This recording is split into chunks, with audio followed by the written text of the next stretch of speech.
بسم اللہ الرحمن الرحیم عن ابن مسعود رضی اللہ عنہ قال، ابن مسعود رضی اللہ تعالی عنہ بیان کرتے ہیں، حدثنا رسول اللہ صلی اللہ علیہ وسلم، رسول اللہ صلی اللہ علیہ وسلم نے ہم سے بیان فرمایا، وَهُوَ الصَّادِقُ الْمَصْدُوقُ، اور نبی کریم صلی اللہ علیہ وسلم کی ذات صادق بھی ہے اور مصدوق بھی ہے، یعنی نبی صلی اللہ علیہ وسلم ہمیشہ سچ بولتے تھے اور ان کے سچ کو مانا بھی گیا ہے۔ ان احدکم یجمع خلقہ فی بطن امہ 40 یوما نطفۃ، تم میں سے کسی کا مادہ تخلیق جمع ہوتا ہے فی بطن امہ، اس کی ماں کے پیٹ میں 40 یوماً 40 دن، نطفۃ نطفہ کی صورت میں، یعنی تم میں سے ہر ایک کا مادہ تخلیق 40 دن تک ماں کے پیٹ میں نطفہ کی صورت میں موجود ہوتا ہے۔ ثم یکون حلقہ مثل ذالک، پھر 40 دن تک وہ جمے ہوئے خون یعنی علقہ کی شکل میں موجود ہوتا ہے۔ ثم یکون مضغۃ مثل ذالک، اور پھر 40 دن گوشت کے لوتھڑے کی شکل میں موجود ہوتا ہے۔ ثم یرسل الیہ الملک فینفخ فیہ الروح، پھر اللہ تعالیٰ ایک فرشتے کو بھیجتا ہے جو اس میں روح پھونکتا ہے۔ وَيُؤْمَرُ بِأَرْبَعِ کلمات، اور وہ فرشتہ 4 باتیں اس کے لیے لکھ دیتا ہے، بِكَتْبِ رِزْقِهِ وَأَجَلِهِ وَعَمَلِهِ، اس کا رزق لکھ دیا جاتا ہے، اس کی موت کا وقت لکھ دیا جاتا ہے، اور اس کا عمل لکھ دیا جاتا ہے۔ وَشَقِيًّا أَوْ سَعِيدًا، اور یہ بھی طے ہو جاتا ہے کہ وہ بدبخت ہوگا یا خوشبخت ہوگا۔ فَوَاللَّهِ الَّذِي لَا إِلَٰهَ غَيْرُهُ، پھر نبی کریم صلی اللہ علیہ وسلم نے اللہ کی قسم کھا کر کہا کہ اس کے سوا کوئی معبود نہیں۔ ان احدکم لیعمل بعمل اہل الجنہ، تم میں سے کوئی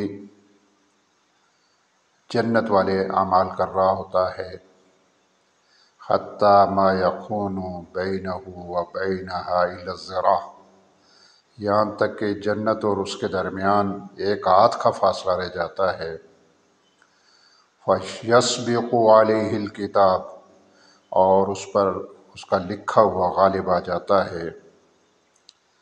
فَيَعْمَلُ بِعَمَلِ أَهْلِ النَّارِ، وہ جہنم والے اعمال کرنا شروع کر دیتا ہے۔ فَيَدْخُلُهَا، پس وہ اس میں داخل ہو جاتا ہے۔ وَإِنَّ أَحَدَكُمْ لَيَعْمَلُ بِعَمَلِ أَهْلِ النَّارِ، اور تم میں سے کوئی اہل جہنم کے اعمال کرتا رہتا ہے، حتی ما یکون بینہ وبینہا الا الذراع، یہاں تک کہ جہنم اور اس کے درمیان ایک ہاتھ کا فاصلہ رہ جاتا ہے۔ فَيَسْبِقُ عَلَيْهِ الْكِتَابُ، اور اس پر لکھا ہوا غالب آ جاتا ہے۔ فَيَعْمَلُ بِعَمَلِ أَهْلِ الْجَنَّةِ، اور وہ جنت میں جانے والوں کے سے اعمال کرنا شروع کر دیتا ہے۔ فَيَدْخُلُهَا، پس وہ اس میں داخل ہو جاتا ہے۔ اس حدیث میں نبی کریم صلی اللہ علیہ وسلم نے انسان کی تخلیق کے مختلف مراحل بیان کیے ہیں اور اس کی تقدیر کے متعلق بتایا ہے کہ جب انسان کا مادہ تخلیق ماں کے پیٹ میں ہوتا ہے تو وہ 3 صورتوں میں موجود ہوتا ہے۔ پہلا مرحلہ نطفہ ہے جو پانی کی شکل میں ہوتا ہے، وہ اس کی مدت 40 دن ہوتی ہے۔ دوسرا مرحلہ حلقہ ہے جو جمے ہوئے خون کی شکل میں ہوتا ہے، اس کی مدت بھی 40 دن ہوتی ہے۔ اور اسی طرح تیسرا مرحلہ مضغہ کی شکل میں ہوتا ہے جو گوشت کی لوتھڑا ہے، اور اس کی مدت بھی 40 دن ہوتی ہے۔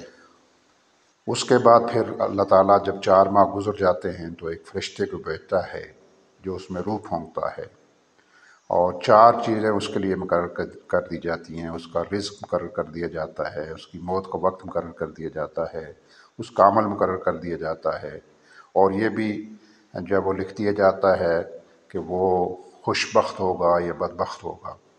اور پھر حدیث کے آخری حصے میں بتایا گیا، نبی کریم صلی اللہ علیہ وسلم نے قسم کھا کر یہ کہا کہ اللہ کے سوا کوئی معبود نہیں، اور پھر فرمایا کہ تم میں سے کچھ لوگ جو ہے وہ جنت والے اعمال کر رہے ہوتے ہیں، اہل جنت کی طرح کے جو اہل جنت ہیں، یعنی جنت میں جانے والے لوگوں کی طرح عمل کر رہے ہوتے ہیں، یہاں تک کہ ان کے اور ان کے درمیان، جنت اور ان کے درمیان جو ہے وہ ایک آدھ کا فاصلہ رہ جاتا ہے، پھر ان پر لکھا ہوا غالب آ جاتا ہے اور وہ جہنم کا ایندھن بن جاتا ہے۔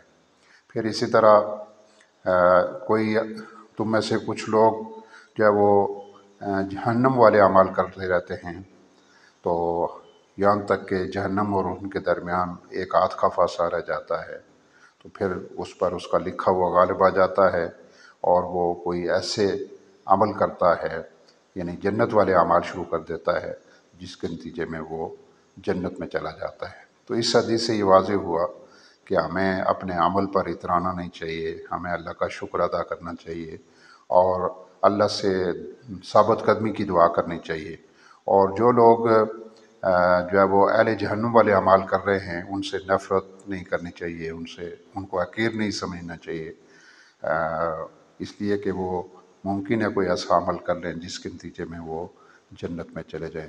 اللہ تعالیٰ ہمیں توفیق عمل نصیب فرمائے۔ وآخر دعوانا الحمد للہ رب العالمین۔